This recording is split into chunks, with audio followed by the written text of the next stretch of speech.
নবী করিম সাল্লাল্লাহু আলাইহি সাল্লাম বাথা নামক স্থানে যে একটি পাহাড়ের উপর আরোহণ করলেন এবং উচ্চস্বরে বলতে শুরু করলেন, ইয়া সাবাহা, ইয়া সাবাহা।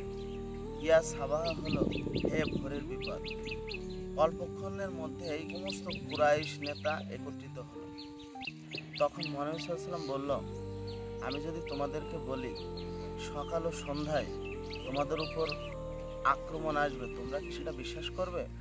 তখন সমস্ত কুরাইশ নেতা বলল, হা হা, অবশ্যই আমরা বিশ্বাস করব। তখন নবী করিম সাল্লাল্লাহু আলাইহি সাল্লাম বলল, তাহলে তোমরা শোনো না, আমি যে তোমাদেরকে আল্লাহর ভয়াবহ শাস্তির আগমনে বার্তা দিচ্ছি। একথা শুনে আবু লাহাব রেগে যেয়ে বলল, তোমার সর্বনাশ হোক, তুমি কি একথা বলার জন্যই আমাদেরকে এখানে সমবেত করেছো?